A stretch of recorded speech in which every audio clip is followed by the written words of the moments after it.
আজকের আমাদের আলোচনার বিষয় হবে যে হরপ্পা সভ্যতা। এই হরপ্পা সভ্যতার বৈশিষ্ট্য এবং পতনের কারণ, এই দুটো ইউনিট থেকে হচ্ছে WB SLST পরীক্ষা, মাদ্রাসা সার্ভিস কমিশন এবং বিহার স্টেট এই যে পরীক্ষা, এখান থেকে কিন্তু কোশ্চেন আসবে। তো এই দুটো টপিকের ওপর ফোকাস রেখে কিন্তু আমাদের এই আজকের এই MCQ। তো এখানে কি বলা হচ্ছে, প্রথম, হরপ্পা সভ্যতার কোন কেন্দ্রে বন্যা বা প্লাবনের মাধ্যমে ধ্বংস হয়েছিল? বন্যা বা প্লাবনের মাধ্যমে ধ্বংস হয়েছে কোথায়? মহেঞ্জোদারো। এছাড়াও আরও অন্যান্য কিছু থাকতে পারে, তবে এটা অপশান অনুযায়ী এখানে এটাই হচ্ছে। নেক্সট চলে আসি, হরপ্পা সভ্যতার কোন কেন্দ্রে ভূমিকম্পের ফলে ধ্বংস হয়েছিল? সেটা ভূমিকম্পের ফলে হয়েছিল ঢোলাবিরা।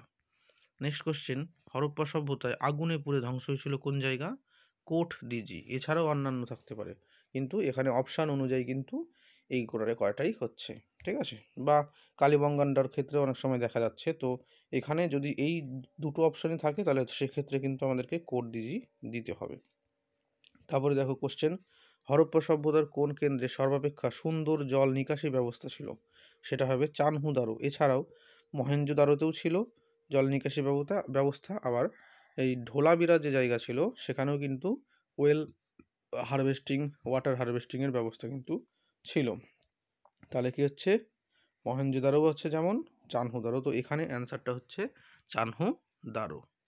নেক্সট চলে আসি, হরপ্পা সভ্যতার কোন কেন্দ্রে মেয়েদের জন্য পৃথক সমাধির ক্ষেত্রের কথা জানা যায়? তাহলে সেটা হচ্ছে রাখিগ্রহী। রাখিগ্রহীতে মেয়েদের জন্য পৃথক সমাধির ব্যবস্থা ছিল।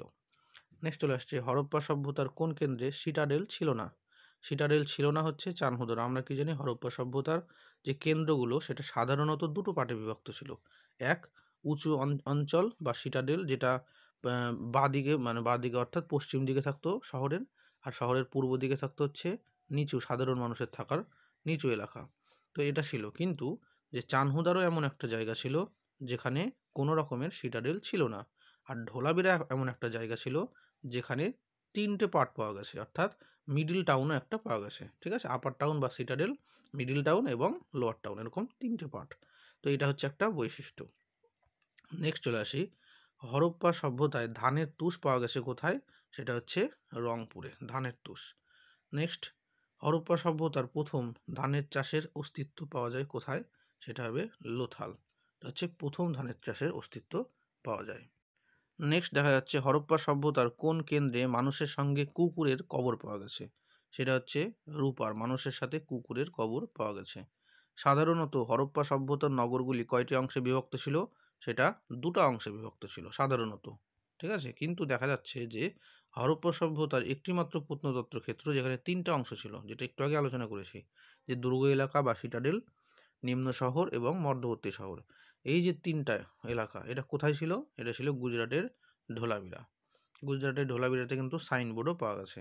হরপ্পা সভ্যতার কোন প্রত্নক্ষেত্রে ঘোড়ার অস্তিত্ব পাওয়া গেছে? সেটা গুজরাটে অবস্থিত সুরকোটাডা। এখান থেকে কিন্তু ঘোড়ার অস্তিত্ব কিন্তু আমরা দেখি পাওয়া গেছে। নেক্সট আলোচনা, হরপ্পার প্রধান শিল্প কি? হরপ্পার প্রধান শিল্প, যদি শিল্প বলা হয় তাহলে হচ্ছে বস্ত্র বয়ন শিল্প হরপ্পার প্রধান শিল্প, ঠিক আছে? জীবিকা হচ্ছে কৃষিকাজ, আর শিল্প যদি বলা হয় তাহলে বস্ত্র বয়ন শিল্প। নেক্সট কোশ্চেন, যে ভারতীয় সীমান্তভুক্ত বৃহত্তম হরপ্পা সভ্যতার কেন্দ্রের নামগুলো বলো। মানে ভারত বর্তমান যে ভারতীয় মানে দেশ স্বাধীন হওয়ার পর, ঠিক আছে, 1947 সালে ভারত স্বাধীন হওয়ার পর ভারতের যে অংশ, ভারতের যে মানচিত্র বা ভারতের যে জায়গা, তো ভারতের সীমানাভুক্ত হরপ্পার বৃহত্তম যে সভ্যতা সেই কেন্দ্রগুলো কি কি? তাহলে সেটা হচ্ছে ঢোলাবিরা আর রাখিগ্রহী। কেন? তার কারণ হরপ্পা, মহেঞ্জোদারো এগুলো কিন্তু বর্তমানে পাকিস্তানের অন্তর্গত। তো বর্তমানে ভারতের অন্তর্গত কোন জায়গা দুটো সব থেকে বড়? সেটা হচ্ছে ঢোলাবিরা আর রাখিগ্রহী। নেক্সট, সিন্ধু সভ্যতা এই কথাটা প্রথম কে ব্যবহার করেছিলেন? John Marshall. নেক্সট কোশ্চেন, 1922 খ্রিস্টাব্দে কে মহেঞ্জোদারো কেন্দ্রটি আবিষ্কার করেন? রাখাল দাস বন্দ্যোপাধ্যায়। নেক্সট চলে আসছে, কে 1921 খ্রিস্টাব্দে হরপ্পা কেন্দ্রটি আবিষ্কার করেন?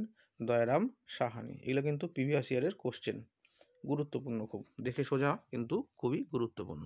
হরপ্পা সভ্যতার প্রাচীনতম বন্দর কোনটি? সেটা হচ্ছে লোথাল। নেক্সট বলা হচ্ছে হরপ্পা সভ্যতা কোন যুগের সভ্যতা?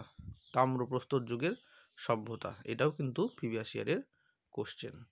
তারপরে চলে আসো হরপ্পা সভ্যতার সর্ব উত্তরে যে কেন্দ্র আছে তার নাম কি? মান্ডা। মান্ডা কোথায়? কাশ্মীরের মান্ডা। ঠিক আছে, সর্ব উত্তরে। যদি বলা হয় সর্ব দক্ষিণে তাহলে হচ্ছে এই কি বলা হয়, দেইমাবাদ গেল, কি ওই হচ্ছে মহারাষ্ট্র। আর আলমগীরপুর হচ্ছে সর্বপূর্বে, উত্তরপ্রদেশের আলমগীরপুর। আর এদিকে হচ্ছে সুতকাজেন্দর, এটা চলে আসছে একদম বেলুচিস্তান। এটা হচ্ছে সর্বপশ্চিমের কিন্তু কেন্দ্রের নাম। নেক্সট চলে আসছে হরপ্পা সভ্যতার কোন প্রত্নতাত্ত্বিক ক্ষেত্রের একটি মাত্র অংশ ছিল?